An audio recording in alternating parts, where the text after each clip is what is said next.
Welcome. I'm Janelle Kolaski, a career mindset coach and actor. And I'm Amanda Dubois, a self-authenticity and prosperity life coach and actor as well. And we're your co-host of Mindset Artistry YouTube channel, where we teach you the art of discovering and using your mindset to build a career and life you desire. Welcome back to the Mindset Artistry podcast and YouTube channel. We're so excited to have Holly Cinnamon today. Oh my God, we both met Holly. No, before pandemic, like in that writing group, actor group. Yes. Yeah, it was so awesome. I don't even remember how many years ago that was, but we're so grateful to know you. We've had so much fun. I'm grateful to know you. Can I talk yet? No. We have a whole intro that you told us all this information, and we want our peeps to know about you. Yes. Okay, I'll tell you I'm grateful after then. Okay, yes. So Holly Cinnamon is a queer femme-inist, les actor, singer-songwriter, and embodiment educator for Edmonton, Canada. As an actor, she's best known as Julie Barnes in Daredevil, 2018, and for Hocus Pocus 2 in 2022. They identify as a queer, gender-fluid femme and use she, they pronouns. As an actor, she has appeared off-Broadway and in TV and film, most recently working as a stand-in for Shiv Roy on seasons 3 and 4 of Succession, before booking a principal role in season 4. They self-produced and released 5 singles in 2022 through their record label, the Female Gayze. Holly is inspired by her experiences as a queer woman and trauma survivor, her relationship to her body, and cool women throughout history. Their lyrics are definitively queer, and their sound is inspired by embodied experiences and environmental sounds. Her song, Ride, Sally, Ride, explores America's first female astronaut's journey to space in 1983, and her coming out in her own personal life upon return to Earth. Their latest release, Small Town Queer, is about their experience growing up queer in rural Alberta, Canada. Holly also teaches yoga and Alexander technique to performers and the general public through their business teaching presence. Based in Hell's Kitchen and offering weekly classes online. What doesn't she do? Okay, there's so much to know. I know that you're grateful, as you said, but I want to know, jumping in here. Okay, tell us about, you just went to the Succession season 4 premiere last night. And I would love to know all about your journey from stand-in for Sarah Snook to booking a principal role. Yeah, so obviously I can't give away like any character or plot details for season 4, but I can tell you that I started working on the show in the pandemic in the fall of 2020. I went back to Canada at first for the first 7 months of the pandemic, and then I came back to New York. I just renewed my visa, and I got here, and a friend of mine, Tim Wilson, who I had worked with as a stand-in before on a movie, had said to me, you should be the Shiv Roy stand-in, because if anyone has, they gave me the haircut, so I look even more like her now, for those of you who are watching this. Yes, yeah. So I reached out to him because I heard that there was a new season happening, and I didn't have a job. Everything was shut down. I was working mostly in theater before, and like as any actor, booking occasional principal roles on things, but everything slowed down in 2020. Only like a few shows were restarting. So I just needed a job and a place to go every day and a purpose in the world. So, so I was very lucky that I kind of got right in there. I kept like pushing for myself to get this job and almost harassing the casting director a little bit. And then I got it for like a day. And then I got it in that we had like a couple days before the holidays, and then like back in January. And I had a feeling they were going to make us at a permanent position because of COVID restrictions. So that ended up happening. So I did that for 6 months working on season 3, and we had the full masks and shields, and I got to know the crew, but I didn't know the bottom half of their faces, It wasn't until the wrap party for season 3 that some of them I just saw what their noses and mouths looked like, because we were having this outdoor barbecue in Richmond, Virginia, where we filmed at the very end of last season. And then I decided to come back this year. It was a little bit different, and I'm auditioning for other things. I took a couple weeks off here and there to do other jobs that I got, but the production was so gracious in having me back. And once you kind of know everyone, and also for anyone who has worked through the pandemic on a job or on set or in theater, you become closer in a different way when you have to survive something like that together and go through all these restrictions, and have people get COVID and then they come back, and it's just, you bond in a different way. So it was really, really awesome to get to come back, and what a great learning experience for any actor who might have more theater training and hasn't maybe taken any film training. I mean, you can do, workshops with casting directors on auditioning, but it's not the same thing as like getting on-set experience. So I just learned so much from the DPs and the camera operators, and just watching them work and set up the shots. I feel like I'm jumping around, but for anyone who doesn't know what a stand-in is, by the way, essentially I would watch them rehearse. Whenever Sarah Snook was in a scene, I would watch them rehearse. I would specifically watch and track everything that she did, how she moved, where she sat, like what her instincts were. I'd watch them a few times. Sometimes you get to watch all the rehearsals. Sometimes you just get to watch the marking rehearsal at the very end. And then, the cast would leave and continue to go get ready, get their hair and makeup done, change into wardrobe, or even just take a break, because sometimes they don't want to be in the room, staring at each other for an hour or so before they have to act the scene, especially if it's a scene where you're like discovering something, or someone comes back, and you haven't seen them in a long time. It's awkward if you've just stood there staring at them for a long time. So then our job as stand-ins is to track everything that they have done and communicate that to lighting, so that they can light on them, and like if she's leaning forward or back in a scene, and like notice her body language, or when she crossed, so that if there are in succession, there's generally 2 cameras, sometimes 3, but always pretty much 2 cameras. And there's a lot of movement on that show. So, if a camera's going to cross between the actors, like at what point did she cross? We're choreographing all of that. So that when they come back, she can just go into the scene that she wanted to do in rehearsal as an actor instinctively, and the cameras already know how to work around her in the space. So it's a really cool job in terms of learning, watching and observing body language, especially if you can work on a show where you get to watch actors of this caliber, and also learning what the DP is thinking about, learning what the camera ops are thinking about. So I did that for 2 seasons, and then halfway through this second season, or season 4, which was my second season on the show, the production went to LA, and I decided to try to go to LA with them, and they were gracious enough to like bring me along and as her stand-in. And then while I was there on my last night there, I got an audition through my agents in New York for a character on the show. So I had to, it was a crazy night. I just gotten the bivalent booster, so I was a little wired, because that's the effect that the booster would have on me. I get like adrenaline and shakes. And then I had to go to Best Buy in LA, get a ring light, like set it up in my B&B, shoot the thing with probably my mom on the other end of the line, and me trying to give her line notes, and then return the ring light to Best Buy. And I actually had to return my rental car that night and like be ready to check out of my Airbnb and fly back to New York the next day. And it was a few days after, I think, that I was back, and I was back working on set, and I hadn't heard anything. And then I got the put on hold email.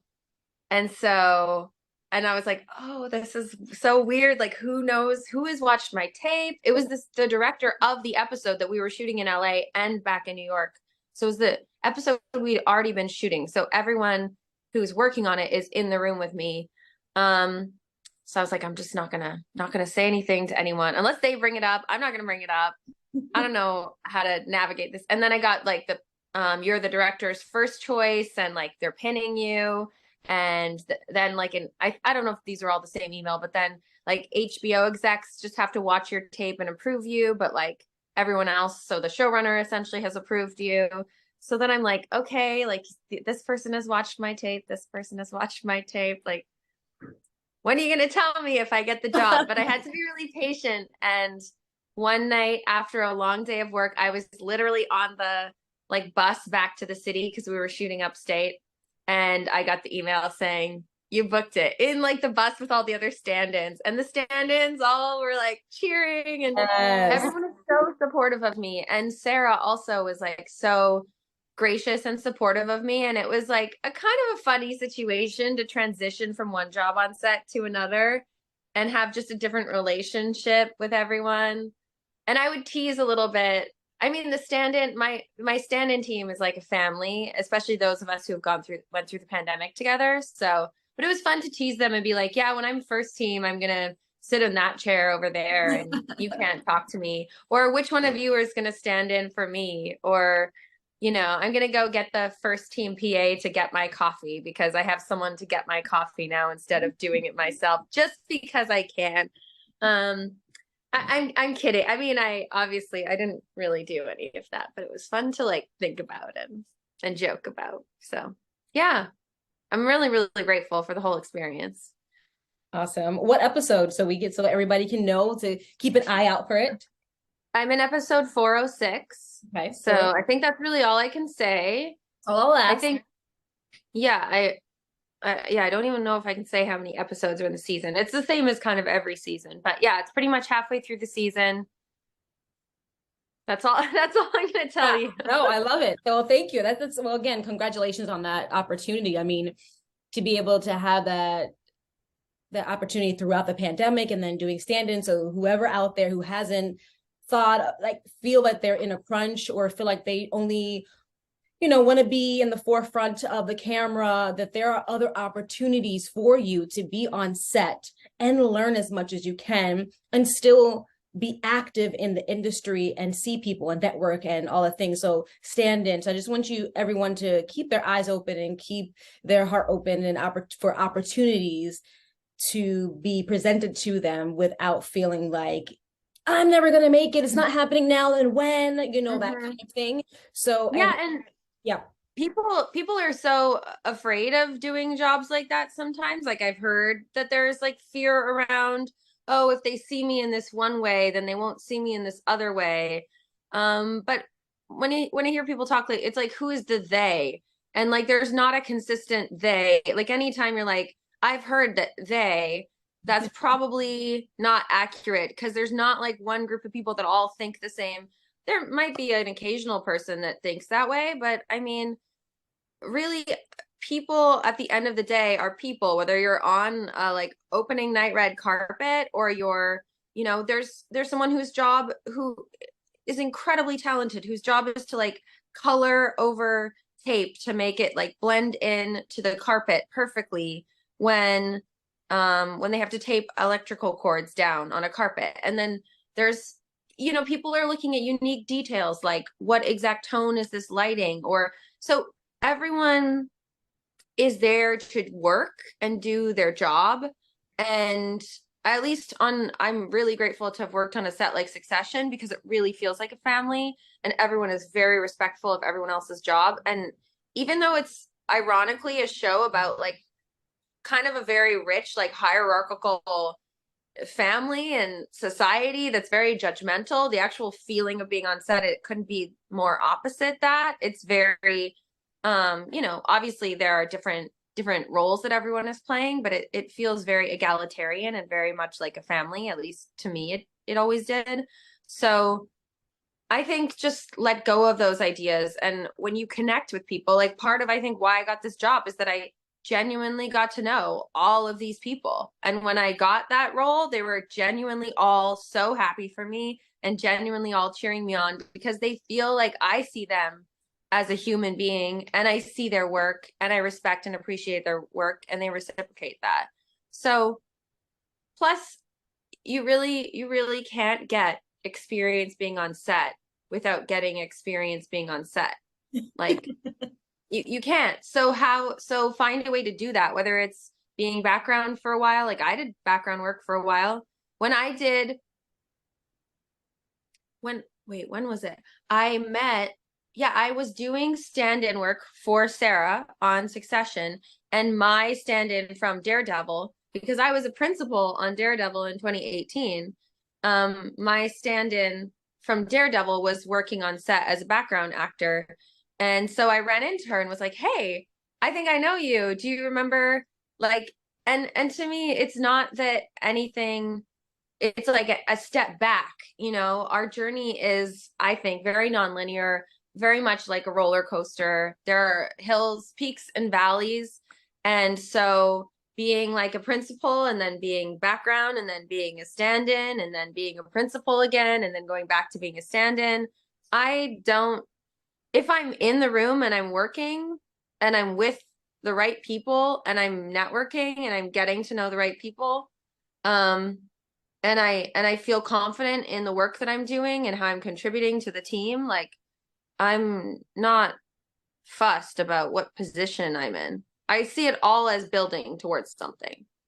Yeah. I mean, at the end of the day, it's your craft, it's your career, it's longevity, it's, you know, all the opportunities that feed into this kind of multifaceted person that you are. And speaking of multifaceted and multi-talented person that you are, she, the amazing Holly, is a songwriter, right? And you are dropping, actually today, your new single. Today. Yes, Today my is the day single. that your new single came out, Small Town Queer. Tell me about Uh-huh. that experience and where this inspiration came from to do this song and share it with the world, and being as bold as you are to do something like that, because a lot of people are afraid of, you know, sharing their thoughts and feelings and emotions of fear that they will be judged or ridiculed. Tell me about that. Well, it's not that I don't necessarily have any fear of that. You know, it is vulnerable, and I feel with some of my work more self-conscious than other work. So yeah, the single comes out today, the day we're recording this, which is March 21st, and the beginning of spring. I guess it was technically later last night, but it's like the dawning of spring. And it's called Small Town Queer, and it's about my experience growing up in rural Alberta, Canada.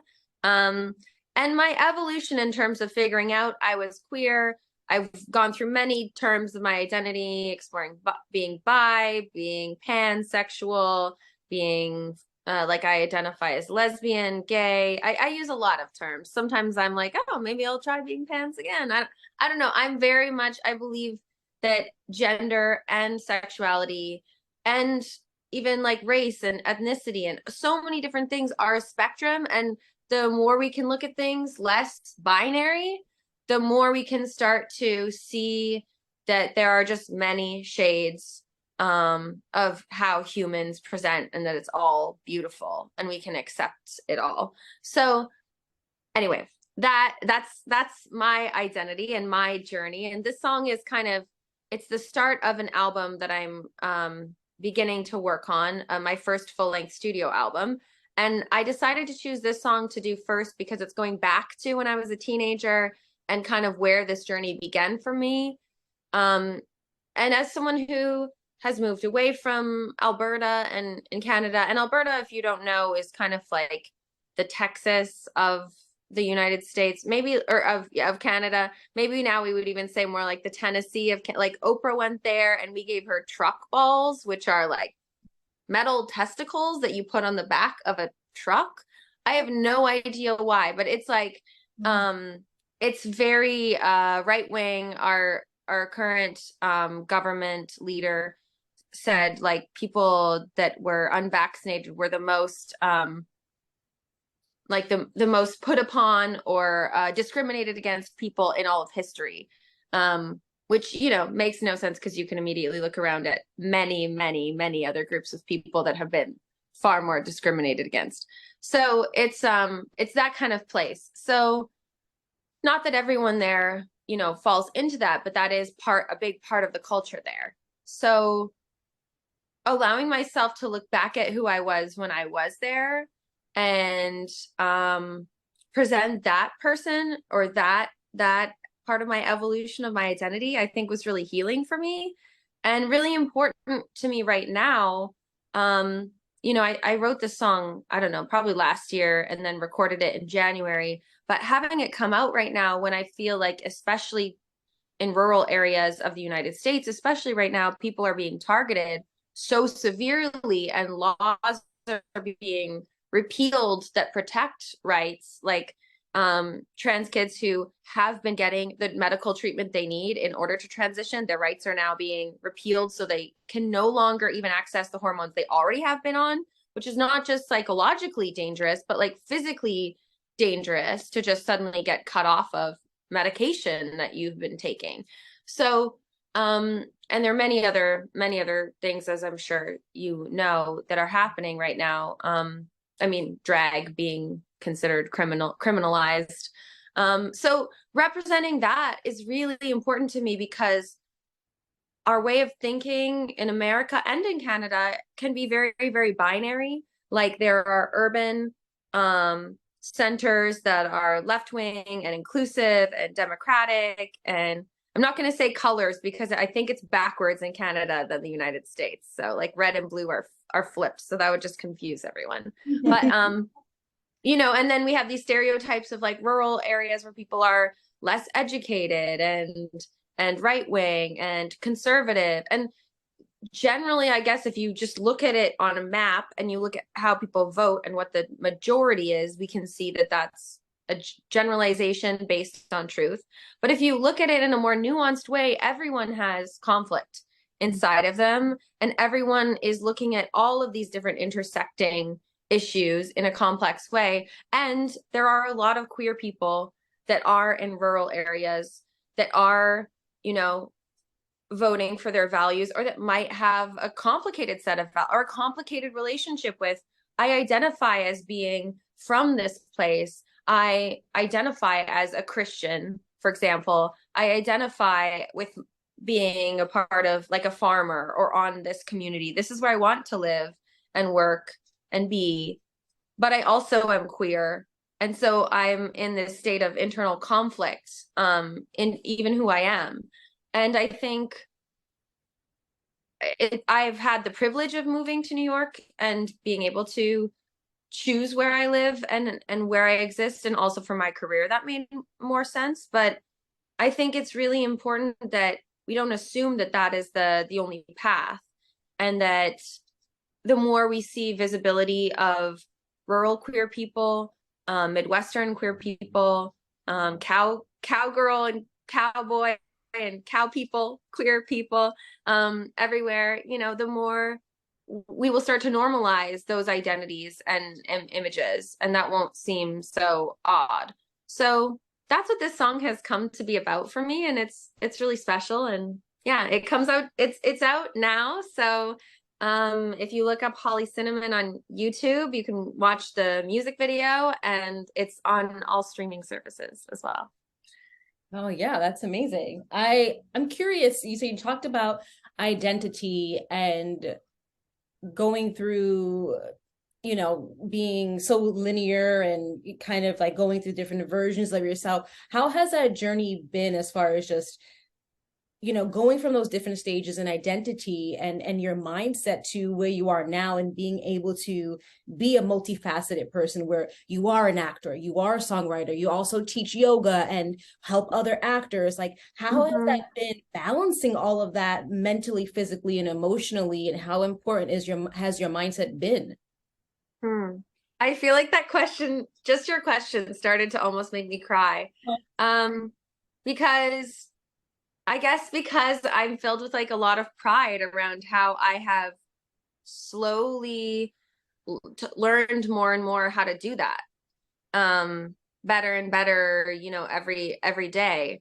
And this year and right now feels like all of these things are coming together in a way that I put in so much effort to build a system, essentially, that would create that kind of feeling of being whole and present and integrated in terms of my identity as a singer-songwriter, and with my agents as an actor, how I talk to them about my identity and how I communicate what work I want to go in for and what work I don't, and being able to say no to some things. Well, I don't always name names, but I think I can fairly say like a Chick-fil-A commercial is probably like not something I want to be in as a out queer person. So, you know, really, and letting that inform my business, you know, I think that was a big step for me in my business, my teaching business, to be clear, because I have a music producing and songwriting business, and acting is, you know, it's a business, my own persona as an actor, you know, trying to get hired as an actor, that's another business. But in my teaching business, it was a real turning point when I asked myself, what does my queer identity and what does my trauma history and what does my being part of the queer community and being gender fluid or gender questioning, how does that inform how I approach teaching people about their bodies? How does that inform how I approach touch and consent around touch, and touch in the context of helping people heal, like a massage therapist would? Alexander technique involves some element of touch and like moving and discovering how you're aligning and your anatomy. And not being, at first, I remember now, I had some like sense of internalized homophobia even around like talking about queerness in that space, almost like I was bringing in something sexual to that space that would then make the work sexualized or something.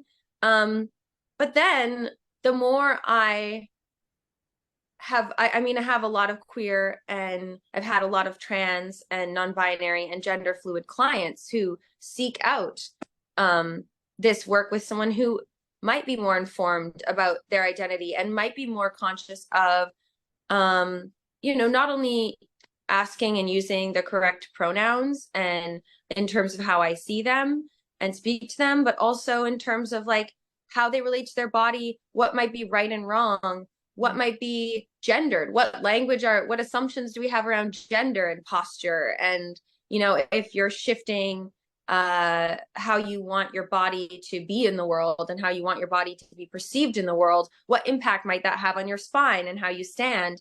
And, you know, just having the knowledge around that to support people to choose to be themselves the most fully in the most supported way, but as who they want to be, and having the awareness to be able to do that.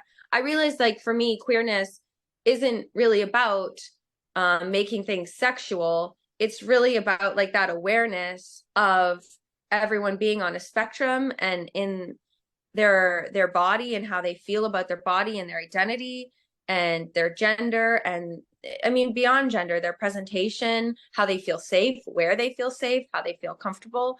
So that led me to create this whole like mission statement and value statement and like set of like rules and guidelines, like commitments to my clients around how my practice would operate in group settings and one-on-one.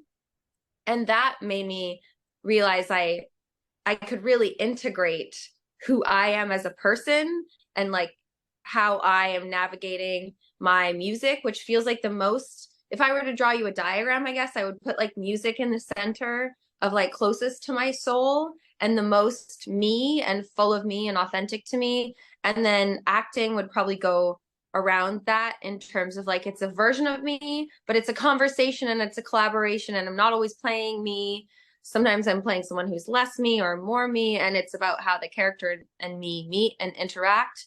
But also as a feminist, as a female identifying person, as a queer person, I have a perspective and a responsibility in terms of the characters I portray politically and what that means in the world as an artist. So that's the part that's infused with me.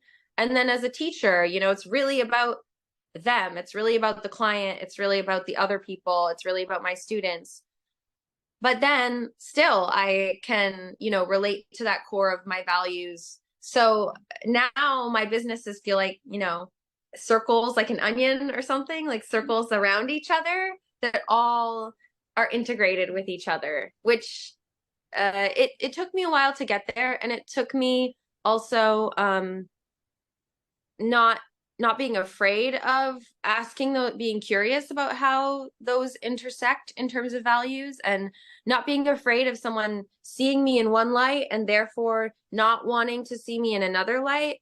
Actually realizing, you know, the director who cast me in Succession donated to my studio album and follows my work and is a big supporter of my work. So, you know, she sees me in who I really am, and then has decided to cast me. And I have a lot of clients too that have watched me in Daredevil or listen to my music and then get a coaching session. So to realize that those things, that I'm actually adding value, the more of myself that I'm connecting together, I think instead of being afraid that I'm limiting myself, has helped me. And whether or not it works for your business initially or it takes time, I think it works for your mental health 100%. Wow, it's so beautiful. Well, and as you were talking, it kind of reminded me of something that you had said in the past, and I was wondering what advice you have for people that artists that want to follow their intuition more, because a lot of times we'll get questions like, well, I don't know which way to go. Like finding, like you found your own journey, like doing all these different things, and stand-in actor stand-in teacher, all this stuff. But many people are afraid to even move because they're like, how do I know I'm even going in remotely the correct direction? And there was a time where you said, I don't even know, I think we were out maybe after the premiere, and you were like, I'm just trying to follow my intuition more, and I'll see you soon. And I was like, great. So just whatever advice you have for people on that, I think that's really cool. Well, I do think different people naturally have different, if we talk about like head, heart, gut energies, and like different things that they intuitively, like that they follow more than others. And I would say by nature, I'm a very gut, like intuitive person. So I would say part of that just comes naturally to me. And sometimes I struggle with being more analytical. But I will say for people that are that, I do think like even if you go through a long analytical process, you usually come back to the thing that you initially felt to begin with. So I personally think it's good if you just have a gut feeling, just to trust that. But I don't think it's better to be gut oriented and instinctive than to be analytical. But I think if you're asking yourself those questions, some questions that have really helped me, actually just did a workshop with, because I, keep always working on these things. Like this week, I've been doing a lot of press for my single, and, I did an interview last night at Succession at the premiere. And so when I'm in that space where people are asking me questions like this, I want to go then take a workshop and come back to myself, like, what is like the most central answer that I need to give to these? So I took a workshop from the Actors Fund, the Entertainment Community Funds the other day. And one of the questions that they asked was, what's a moment that stands out from you in your life where you really felt you had an impact? And another question they asked was, have you helped anyone recently? Like, what's an example that you can think of a moment where you really helped someone and had an impact on someone, and why? What did that person say to you, or why did they think? Or another question you can ask is like, was like an initial spark that got you into something, and then go into like, what did that feel like? For me, it was this beautiful dame Barbra Streisand back here. When I was 13, I watched Hello Dolly, and I felt like she was transcendent. Like her voice transcended the screen. It pierced me. It was like physical and embodied. I felt like she was like on fire. Like there was like a flame that she was in that I just was drawn to, like energetically. And there was something like physical and tangible and strong and like vertical and solid about her in that gold dress when she's walking down the stairs and Louis Armstrong is like singing to her. And I was like, I was 13. I was watching a VHS. I was in rural Alberta. I got the VHS from the local library. It was a movie marathon with my friends. They were all asleep. And I was just up at like 3 a.m. when I was 13 watching this thing, and like, I've never seen a human like this. I've never seen anyone with this much power. And I became obsessed, and I watched all her movies. And so if I look at my business and my work now, my teaching is about like finding that spot of center, being integrated. Like, what is the center of your power? What are you in relationship to? When do you feel? It's the same feeling of verticality. It's the same thing. I know when my music is good, I feel like there's like a fire. There's like an electricity. There's something where I'm like, oh, I don't know what this song is exactly trying to say, but I know it's circling around an idea that's a little bit scary and that I've maybe never heard anyone say before, or it's maybe scary for me to even say to myself. And I need to like figure it out like a math equation, like what is and that energy, I think you need to train yourself to recognize that. And I think if you are not feeling that, where I've gone through phases, like I went through a phase where I lived in a place that was wrong for me for an entire year, and I never felt like everything was kind of dull. And I mean, I don't know if I have a quick way to get out of that beyond like, if you are feeling that, I mean, just try to change a bunch of things until you feel the energy thing again.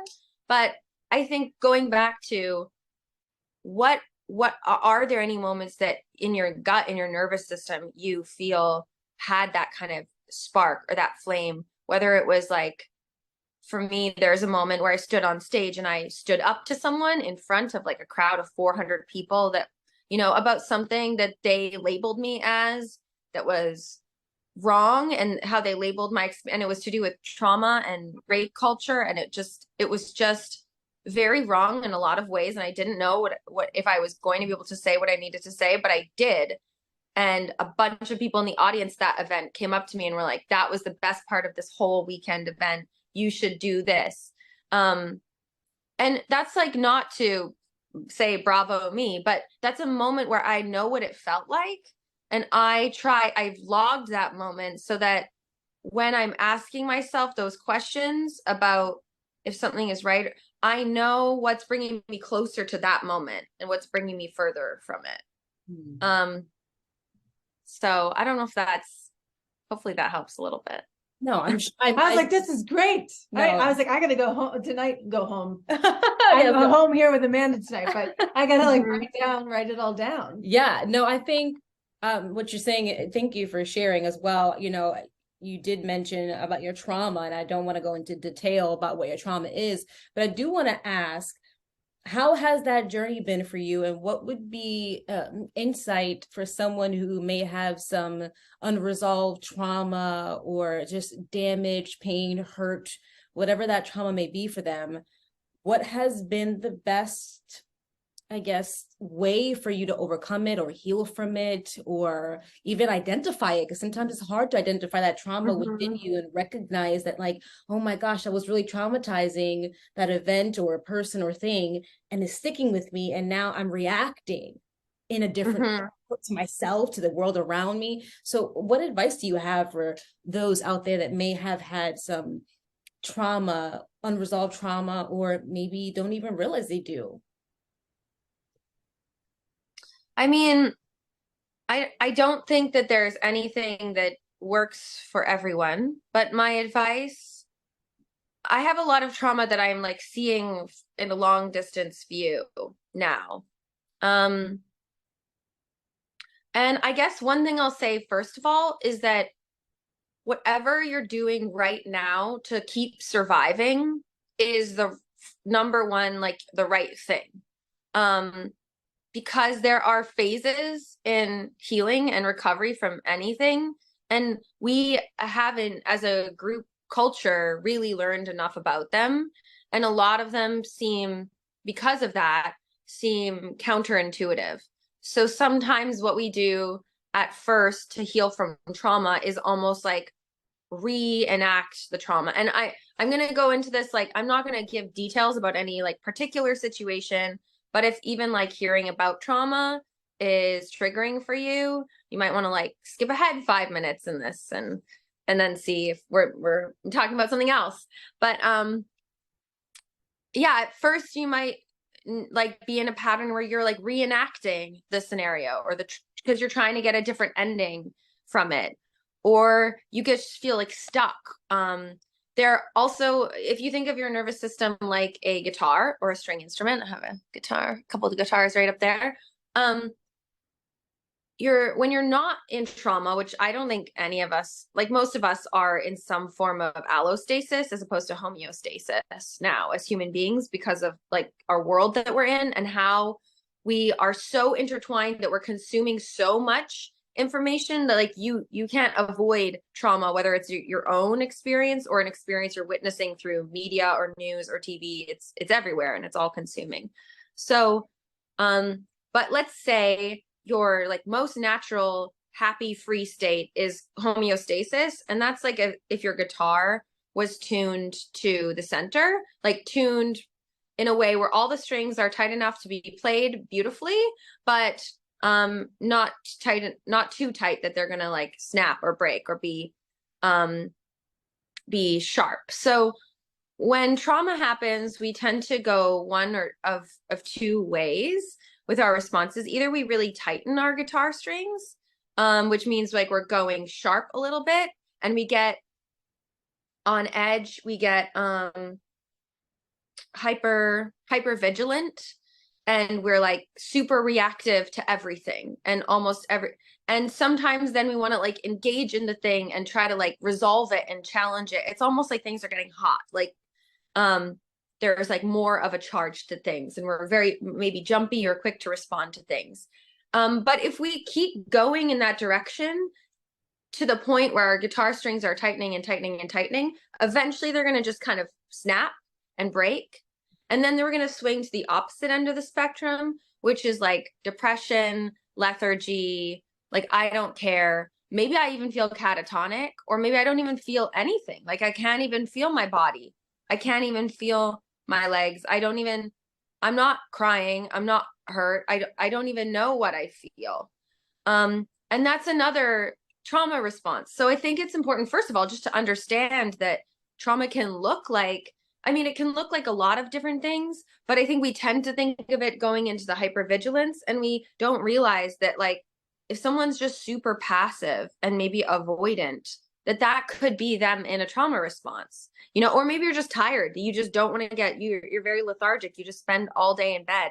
That could be a form of trauma response. So it's not just like fight response. Like flight response can be, I'm just like binging TV and avoiding things, or it can be I'm, sleeping all day or slamming my computer, or I'm like, a fight response can be I'm texting like really hard and my fingers and my wrists hurt. So fight responses go into our arms and our faces and they move us forward. Flight responses go into our legs and they make us want to run. But sometimes because our culture, it's not all happening physically, it's happening through screens. It's happening in texting. We don't actually move into our legs. Mm-hmm. So maybe we're not even aware that we had a response that like wanted to move our legs, but we never moved our legs. Or wanted to move our arms, but we never moved our arms. So I think exploring movement sometimes, like for me in the pandemic, I was doing a lot of pushing in the pool. Like I would just go to, when pools were open again, I would just go to pools and I would push water and I would push against walls because there was a lot of fight response I was having and I didn't have a lot to like push against. Mm-hmm. So I needed to like create something for my arms to complete all of these responses. So that's part of it, is like looking at what might you physically complete. And you might not be able to intellectually sort through everything I'm saying and be like, oh, clearly I need to move my legs. But if you experiment with like, what happens if I shake my hands and how do I feel that, or what happens if I move or if I do some push-ups or I push against a wall or I throw something, in terms of freeze responses, it's like a lot of contraction in our core bodies. And so that one we actually want to kind of like soften. And in that case, like breathing is really, really helpful because you can't just do something, it's not so extreme.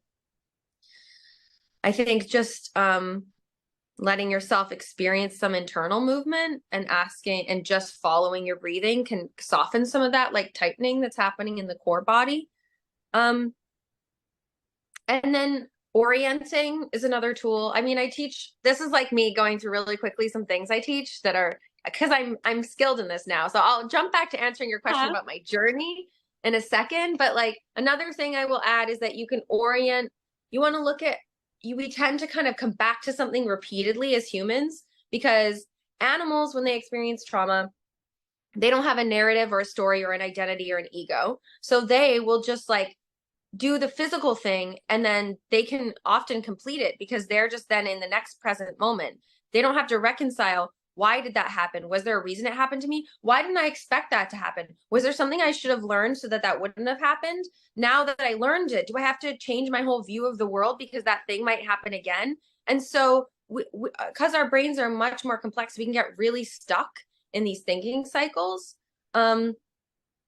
So there are a lot of steps for us as humans, but I think something to notice is if you are just like in a cyclical way of thinking, as opposed to a way of thinking that feels like it has motion, whether it's like linear forward motion or even like wavy like motion where you're kind of going in and out. But if you really feel like you're spinning or circling, just orienting to things that are very concrete, tapping into your senses. So saying like, this is velvet blue chair. I like this color. And then like picking something else up and, you know, I'm activating my touch sense. I'm feeling my feet on the floor.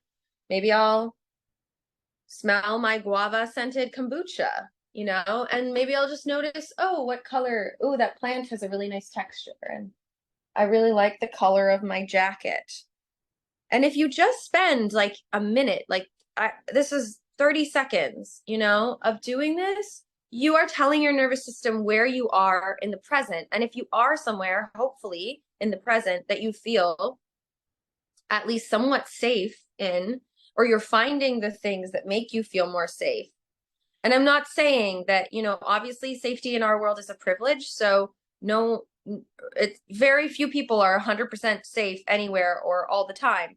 But if you can find a few things that help you feel a little bit more supported, find the things that are supporting you, then you will approach your situation from a place where you have a little bit more of your own support. And even though the reality might be that, you know, you only have so much support and the privilege and power have a lot to do with how much support you have, you will be able to look at the situation with a little bit more grounding in the whatever percentage of support you can find in that moment. So yeah, and to go back to the question of my journey, so something very traumatic happened to me when I was living in Edmonton, and then I moved to Montreal, and that was the year where I said I was kind of like in limbo, like nothing really felt right. I mean, I was probably in more of that like loose guitar string place where like I felt really lost and just disconnected and like very not connected to anyone or anything. And then I was very lucky and fortunate to actually, okay, let me reframe that, because I was very lucky and privileged and fortunate, but also I will say that the reason why I moved to Boston and got this Alexander technique training that I just shared some of with you was that at this school in Montreal, there was this performance night where I was in my first year of this training program. I'd already had a degree and had a theater company and then left all that to move. But so there was this musical theater night, and there were these 12 people singing random musical theater songs. It was like an hour long.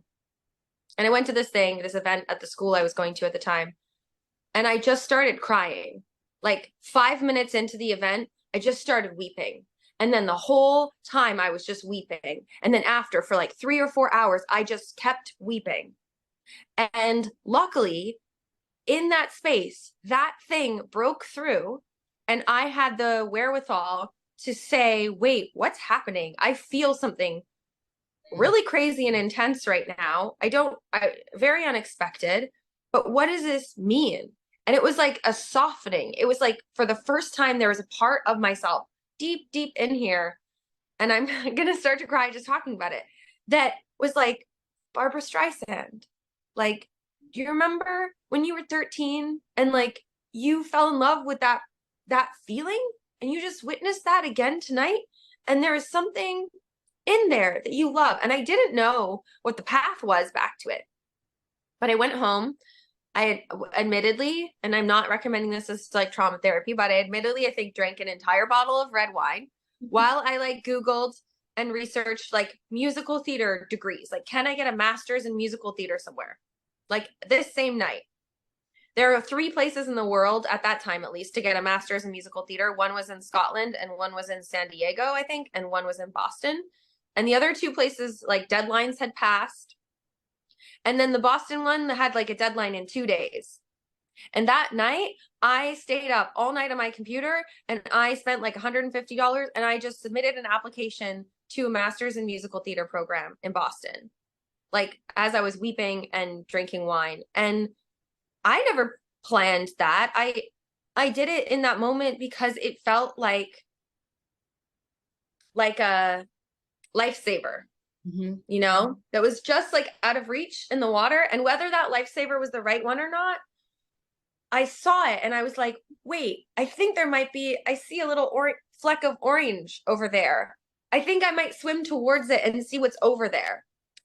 And the next day I told my mother, I think, that I had done this. And, you know, not everyone has the same relationship to their mother, but I'm hoping that there's someone in your life like this who just has seen you in the place you're in so clearly that when I told her like, oh, I did this crazy thing, she was like, when is it? I'm booking did you get an audition? I'm booking your plane ticket. You're going. And I was like, I don't even know if like I'm going to get in. I don't even know what the audition is. Is there a dance call? Like I haven't done musical theater in years. And she didn't care about where I was going to. She knew that I had to leave where I was. And so I was so lucky to have someone who just was like, and when I went to it, she was like, you don't have to go to the audition. You don't have to do any, like, I just want you to go. Like she booked me a hotel. She made me go do this thing because she was like, you might not do it for yourself. But also there was something in me that I recognized that made me go towards that thing. So, and you don't know when that's going to come up. But I think if it does, like if you feel that, trust that. And then if you're building your relationship to what that feeling is in you, then you will recognize it more quickly. And I think you will also recognize more quickly, like now it's really like I've spent, you know, the last 10 years now, I guess, almost working on that. Like since I started to really be in touch with that feeling. And now it's like, you know, it's like any skill, like they say riding a bike. Now I like know what is close to that and what is far from that. And I know, and I even have language as to how to respond to it and how much space I need to create from some things and how much I want to really stop and be curious about other things that I encounter. I mean, I love it. It's so moving. I was holding back tears. I'm gonna be honest, because I have a great relationship with my mother as well. If everybody knows, like my mother is a person that would like, what do you need? Let's just go for it. What do you got to lose? You only live once. Go. Like, just what do you need from me? So because I see it in you, like she always tells me I'm her star. So it was like, you know, that moment, you know, I understand that moment. And to have someone in your life like that is such a gift. And if you don't have it, I hope that you have an opportunity to find someone like that, because it changes your life in so many ways. And it's a place where even in the most vulnerable, damaged, low space, that they see you, they hear you, and they support you, even if you can't support yourself. So kudos to mamas out there who are doing for their babies. And I will also say my mother is not like that. That is the one moment in my whole life where my mother was like that. And I also think that says something, because I think sometimes, you know, people will show up at a different way when they see you in a place that you're in. So if people in your life, you know, that do love you are showing up and being like, hey, can we talk about this relationship you're in? Or like, what can I buy you a plane ticket to go away from that person or away from that place? You know, I think really take that as a clear message as well. Yeah. I mean, for anyone out there who has that moment, the moral of the story is it does take time. It's going to be a rocky journey, but trust your intuition. We talked about intuition, and just trust it, listen to it.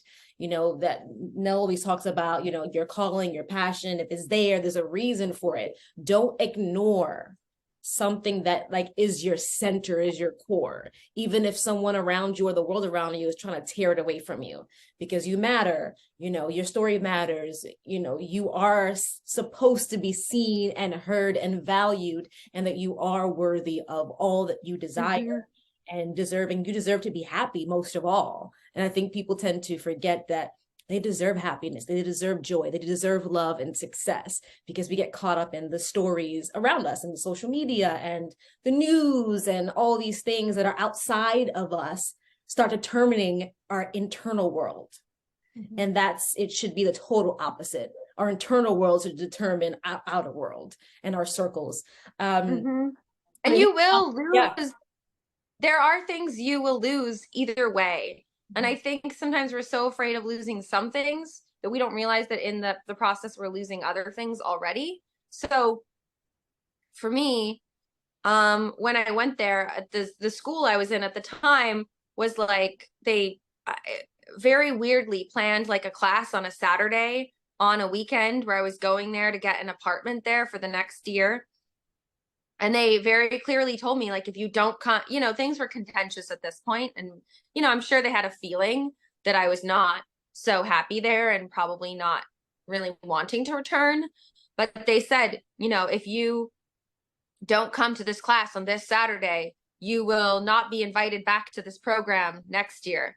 And I was like, well, you already don't know, but I'm going to get a different apartment for the program I got into, or I'm going to go to next year. And yeah, it was scary because there are some very powerful people in my industry that have, you know, huge networks in my industry, and like the industry we're in is small, that I had to disappoint or cross, or probably from their perspective, even disrespect in order to do what was right for me.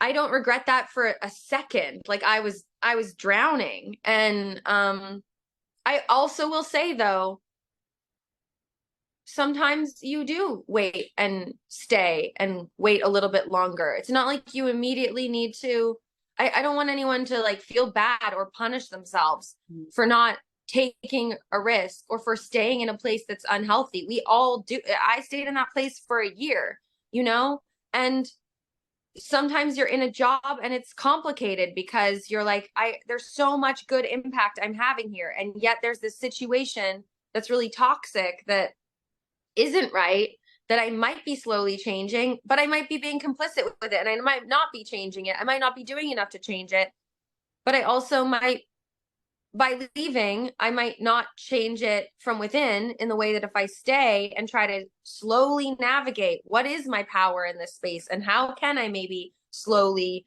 change my relationship here. So the answer is, you know, always complicated.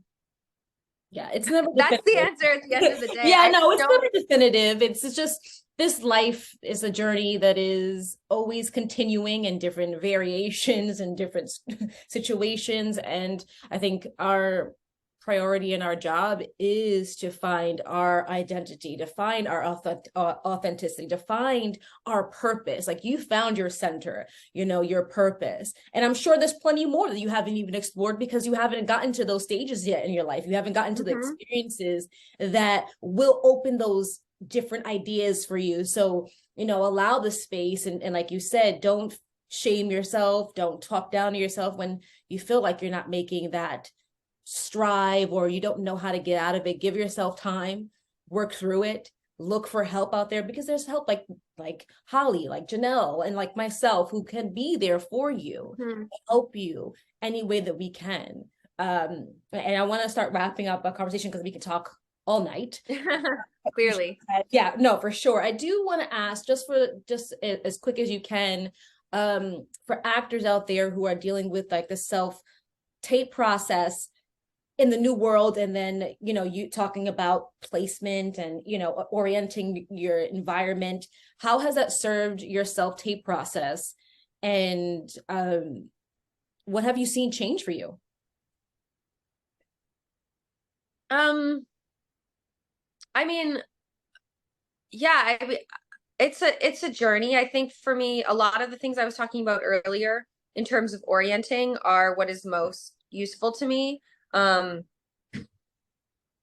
Figuring out again what helps me feel supportive and making sure I'm in the center of myself. I think with self-tapes, we tend to like lean out of ourselves, or we, you know, if there's something that's like tantalizing to us that we want to get, or we're trying to strive towards, whether it's like I'm pushing towards my reader, or I'm like trying to show you something about how much I think I should have this job. I think like all of that exists, of course, and I don't think it's useful to deny it. But I think if you can find more things that are like down in yourself and back in yourself and like small in yourself that work against that. So if you feel that happening, I'm always asking myself, what is the other direction? Like, what is going on like outside of the frame? I mean, I think we tend to see a lot of the same habits, which is people going up and going forward a lot and going like directing your energy off camera like this, as opposed to I can still be in relationship to someone that's off camera and I can do it from here. And I can let my focus go over there, but I can also let my focus go in and down to here.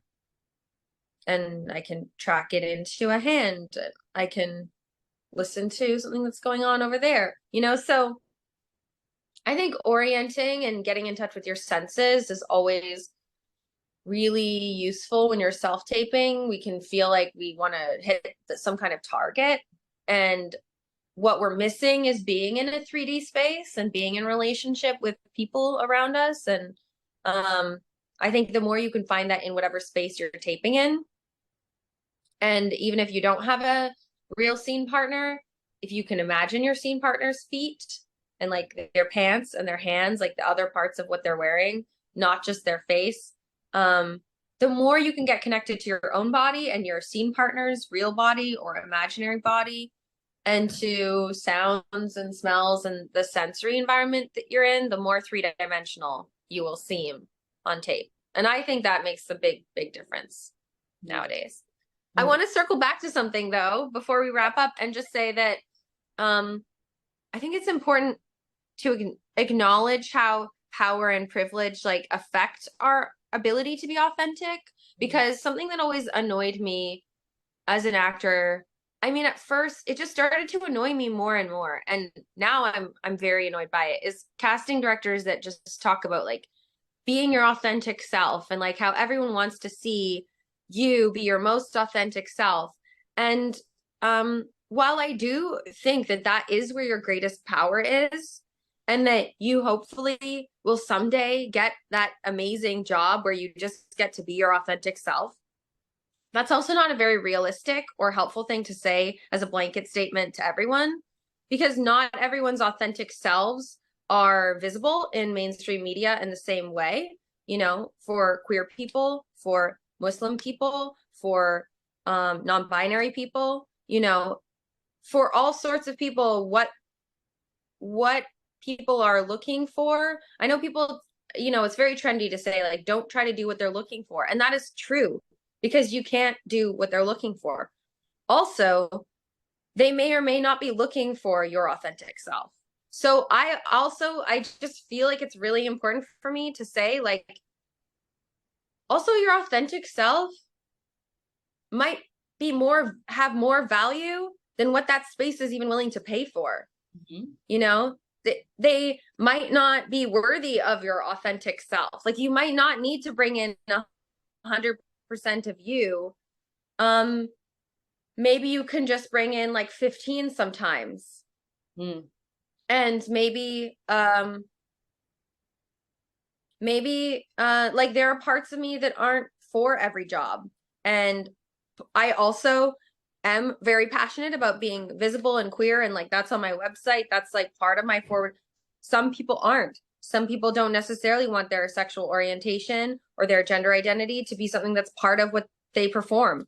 And you know, some people only want to play whatever ethnicity and exact background they have in their family heritage, and other people are maybe a little bit more flexible in terms of who they can represent. And I have political beliefs definitely around like trans and non-binary representation, and I do think it is so meaningful the more we cast authentically. But if you're not the casting director, you're not the one in charge of that. And if you need a job and you are the best person for a particular job, it might not be exactly you. I think it's just a way more complicated discussion than saying be your authentic self. So every time I hear that, I want to like put a little like asterisk and a little like sub note that just says like, I'm aware that your authentic self is like very complex and may or may not be welcome in different spaces and may or may not be safe in some spaces. And if you're not bringing 100% of your authentic self, and if you decide that, let's say as a trans or non-binary person, that you're not going to bring that into the room, you're just going to go in there as like what you want to present the role to be and book it and have it have nothing to do with your authentic self, or and you can book that role. I say like, go do that. You know, I think that's really important. So anyway, that was a little rant, but I wanted to make sure I said that. No, I love that. I think that also has to do with finding and communicating also to your representation as well about your identity. You said you talked about that, and how you started to communicate what roles you wanted to go for, what jobs you wanted to be in, who you wanted to be around, and the type of creativity that you wanted to be a part of has to do with just everything we talked about today. And I would just say, like, if you had a quick like sentence, people out there who are dealing with this, how do you communicate that to your representation without feeling like, I mean, of course you would hope that your representation makes a safe space for you. That's the ultimate, thing to have with your representation, is to feel safe. Is to feel heard, and that they're supporting you no matter what. But what if throughout this journey you decide that, well, you know what? The person you met like 5 years ago is no longer the person I am today, and now I go as they, and how do you communicate that to your representation? Well, I think what you said is like, it's really key that your representation is, they work for you, first of all. So you're hiring them. And I think that's easier to think in that way the longer that you've been in the industry and the more work that you have. So again, like power and privilege obviously are a part of every single relationship. For me, that's been a journey where I've like really grown into that. And I had representation that I started working with like very early, where I went to an open call and like I didn't have any choice about who was going to represent me. And the last representative that I hired, I like wrote her I found her because I liked her aesthetic. I liked what she was presenting. I wrote her a long message about what I was and wasn't interested in, what my boundaries were. And I just challenged and said, let's see, can she meet me in that conversation? And she did, and exceeded my expectations, and comes to me for advice sometimes when she has queer or LGBTQ clients that now she has that she might want to talk, or like, let's say, for example, like a minor, where she's like, how do I even have this conversation like legally around identity with a minor, and like what questions can you even ask? And so I think people that are really engaged in having those conversations with you are the right people for you. And luckily, with like access to the internet, and I found my newest agent through Instagram. Like you can search for the right people. You can look at like what their values are. And I would just say, like, if you're not being represented by the right person, they work for you and they're not a good employee for you anymore. So you might not be able to do it right away, but you should really be thinking about firing them and hiring someone else when you can, who is going to represent you, because that is like almost like if you were wearing clothes that didn't fit you anymore, or that didn't express who you, like your agents, your representatives are like how you present yourself through the world. They're like this first layer. So I think it's really important. And I think also they should respect you enough to know that it's an ongoing conversation. So like there might be a time where I say to them, I only want to play queer people. And then the next month I'm like, can you submit me for, I don't know, I was going to say Little Women, but then I realized maybe that is queer. Something very much not queer. Like I want to be in Gypsy on Broadway, or, whatever, something not queer. So I think that I just want people to feel empowered that you're the leader of the team. Yeah. Snap on and it that. takes time. Right? Snap on that for sure. Yeah, you want to do that? No, go ahead. Okay. We've got an offer today. Yeah. Before we jump off, we're very excited. So, Holly, so I Mhm. know that you teach yoga. You are this amazing Alexander technique. I guess you have your studio as well and songwriting and all these things, but I heard that you have a special offer for the audience and the listeners out there. Please share. Yeah, well, I wanted to share. So there are a few things that I have on offer. If anyone wants to do like a 20-minute consultation of what I kind of talked about, I mean, it doesn't have to be around trauma, but you know, anything in terms of like orienting as an actor or taking care of your nervous system or just being more comfortable in your body, and you want to explore what Alexander technique is and what it could be for you, or coach a scene. You know, I coach scenes, I coach singers, I coach performers. I'm a musician as well. So I do offer like a free online 20-minute like Zoom consultation where we can just kind of talk through what it is. And I might give you like a 5-minute taste of kind of one of the exercises we did today. And then I also, I'm currently crowdfunding for my first full-length studio album, as I mentioned. So the song Small Town Queer kind of launched that. I recorded that at Plaid Dog Studios in Boston, where I'm going to be recording the album. So you can, I'm sure you'll provide some kind of link where you can check that out. Yes. And if you want to share it, watch the music video, listen to the song, share it with your community. If you want to donate anything, there's some awesome like perks and like merch, artist merch you can get. And if you can't donate anything, no problem. If you want to subscribe and follow me and listen to my stuff, I also offer periodically for every 100 new YouTube subscribers I like do a draw. And I give out a free piece of merch because I'm trying to build a following for my music. So specifically, if you have any LGBTQ or queer friends that you think might like my music or identify with anything you've heard me say today, you know, obviously it's not exclusive to that, but that's a community that is not represented in like a very broad way, you know. I think we need a lot of representation of different queer people and different queer identities and experiences. So I'm just one of those, but I'm hoping that my music can be something that people can relate to and feel represented by and also have fun listening to and feel excited by. So if you want to share that with anyone, then you might win some free merch. Ooh, yeah. Free merch. Wait, here's an example. This is my coffee mug from this morning. I don't know if you can see. This is my wish. This is my wishbone mug. These are little clitorises that I drew. Oh, can I say that hilarious. On your show? Yeah. That's not a dirty word. No. So I have a song that I'm crowdfunding for called Wishbone. Because in case you didn't know, just a little sex education for you here right at the end. Drop it. The clitoris looks like a wishbone if you really look it up anatomically. And I think a lot of people don't necessarily know that. So I have a song where I use that metaphor.